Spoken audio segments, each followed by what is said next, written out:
Welcome to New Mexico Black Rifle Operators Union. I'm your host, Sean. Today is a recorded episode because I have landed another job, sort of.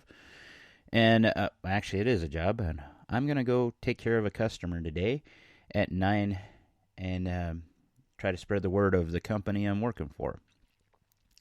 So, first this morning, welcome to New Mexico Black Rifle Operators Union. I'm your host, Sean. See, as you can tell, I'm not used to waking up early to record. I usually do the recording at night to drop in the morning if I do a recording. But as this was kind of a spur-of-the-moment thing, I thought I'd go ahead and get this taken care of. I wanted to say New Mexico Black Rifle Operators Union and everyone in the 2A community mourns the loss of Diamond. Diamond from Diamond and Silk last night passed away. I don't know the repercussions. I don't know any of the results or any details other than she passed away because it was pretty much made known. They're asking for privacy at this time, and I agree. Diamond was a cool lady. If you've not checked out Diamond and Silk, check them out. They're pretty cool. So we have good and bad news this morning. Bad. If you are in New Mexico, start contacting your representatives, state representatives, now. NSSF, New Mexico Shooting Sports Facility or Association. So NSSA. Anyway, these guys usually are ahead of the ball with the session that's going down in the Roundhouse in Santa Fe. Well, our governor having won again, because I don't know how people keep voting for the same type of people, but they do it at the state and national level, especially in New Mexico. She has proposed, and it made it an issue, that they're going to have a magazine ban in New Mexico. So they've tried this before, and they're going to try a lot of gun stuff this session. The governor barely won her election bid. It's now time to gather our troops, so to speak, and get ready for protest. Because if we make it uncomfortable for the people in New Mexico in the Roundhouse, the chances that this passes in New Mexico are slim then. But we have to make it uncomfortable. They have several issues on the docket that they're probably wanting to pass. And anytime they burn on a magazine ban, a gun ban of any kind in New Mexico, if you can make that issue sticky, and like they're not going to get past it for the session, then they will suddenly shelve it, and it will become another issue for another time. That's what we need in New Mexico. That's as close as we can get to a win because we don't have enough people in New Mexico that honestly think like they should. They're okay with being an abused person, so they keep voting Democrat. And they keep voting for the same rhinos and the same people of the same party. The neocons is the best way to put it in New Mexico, and they keep getting reelected. Now, I usually cross the aisle if I have to. I have no problems doing that. The biggest problem we have is, honestly, population. New Mexico's population is controlled in 3 central places: Santa Fe, Albuquerque, and Las Cruces. And unless we can ever get the numbers in force to flip those guys, we will never see anything more in New Mexico for freedom. What do I mean? New Mexico's already concealed carry. We can do that. We've been doing that for years. We are already open carry. They're trying to fight that. It is strange in New Mexico. And what I mean by that is we're a blue state. We have been for 70 years, and you can tell by our economy and our educational system, and our road system, to be blunt. And why? I don't know. There's a Hispanic population. I'm Hispanic.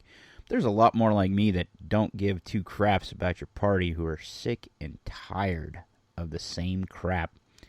And that's why I left the Republican Party, especially in New Mexico. The McCarthy-type people, Steve Pearce is one of those.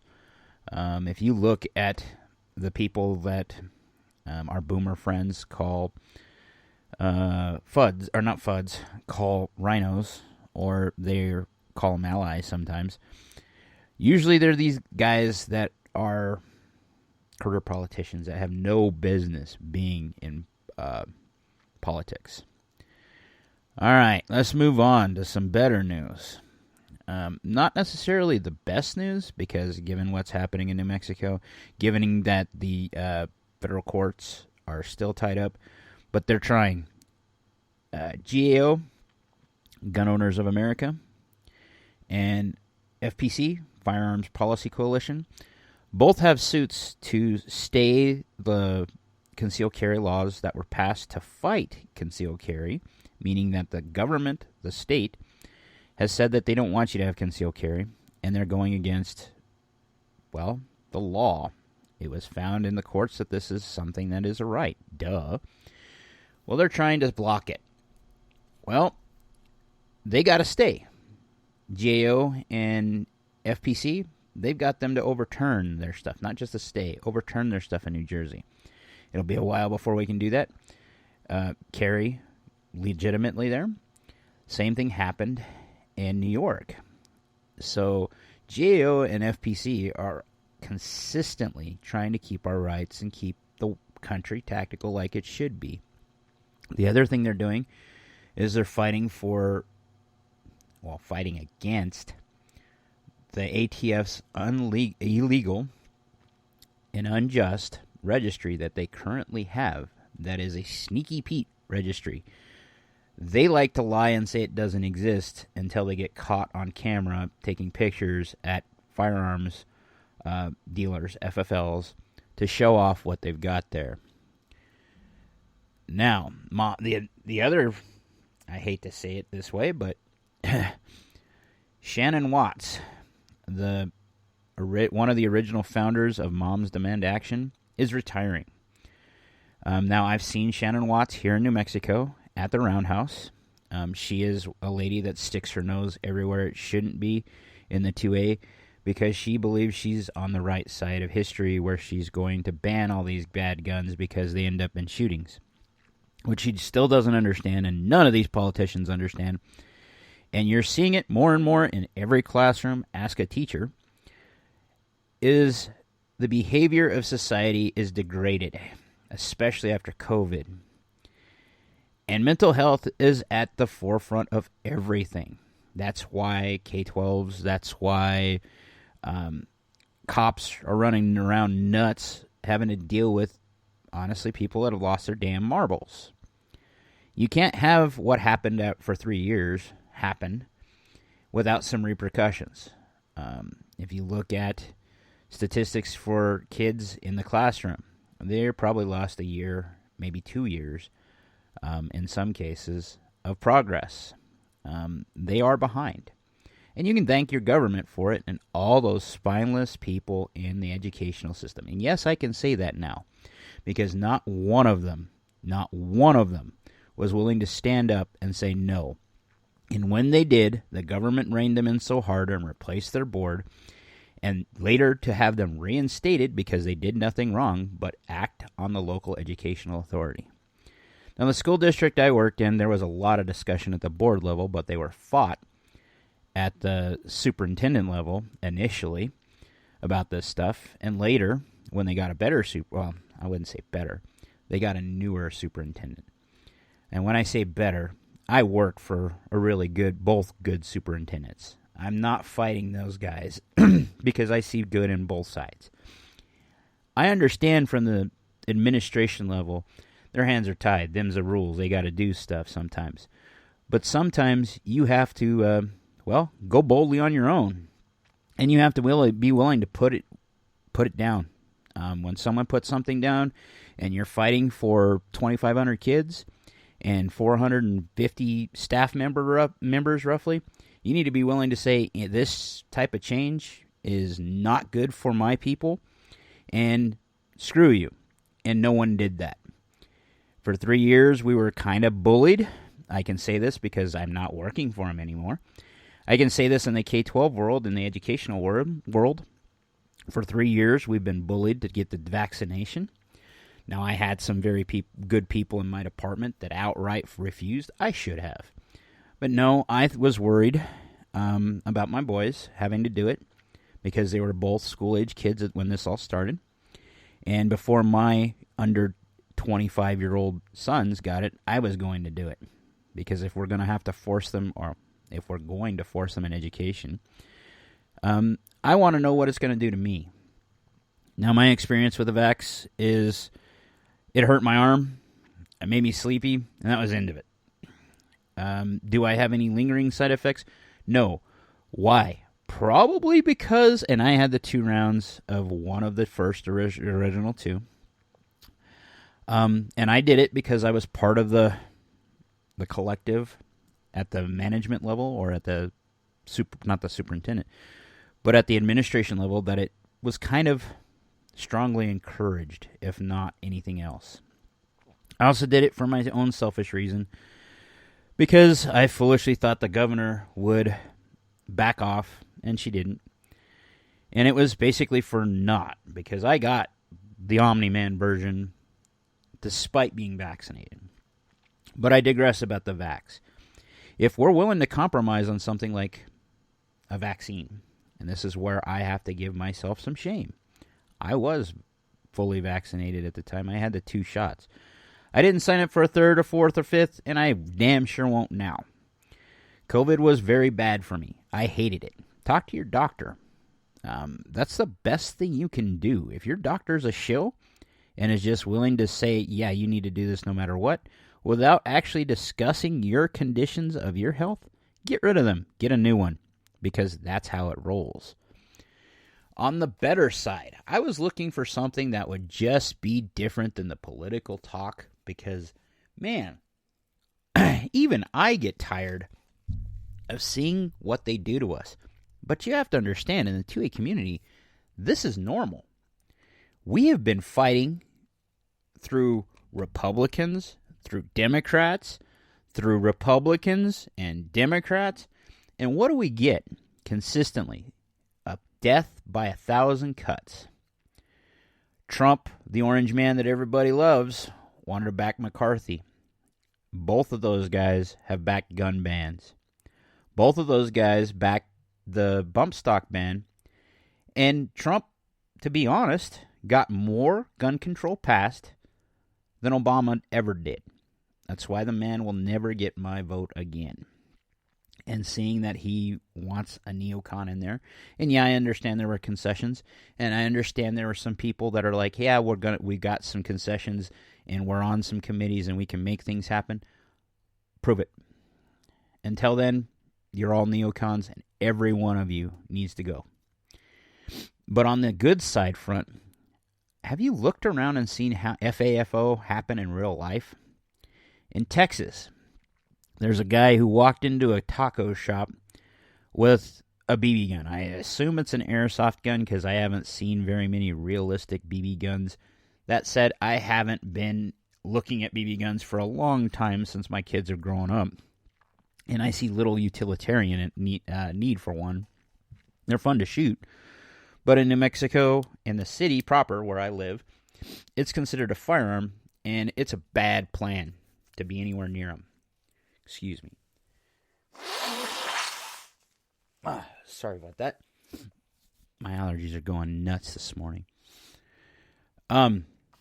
What have I seen? What other cool things? What I was talking about with the taco guy. Guy goes in there with an airsoft gun, waves it around, starts perpetrating a robbery. Another man gets up and shoots him. Ends the threat. He was a little excessive in my mind, and in New Mexico law, he would definitely be excessive. However, FAFO is a real thing. You threatened everyone in the restaurant. You getting shot for carrying a BB gun, that's you being stupid for perpetrating a crime. So, to get back to the cool stuff, like, what is in your arsenal, as PSA likes to say? What's in your vault? What's in your safe? How many working guns do you have? And when I say working guns, everyone has guns for purposes. Some of us, especially in the Southwest, this is why I believe New Mexico will always be a 2A sanctuary, is the ranches. Ranches and farmers here have real problems. They have mountain lions, bears, coyotes, even wolves in some areas.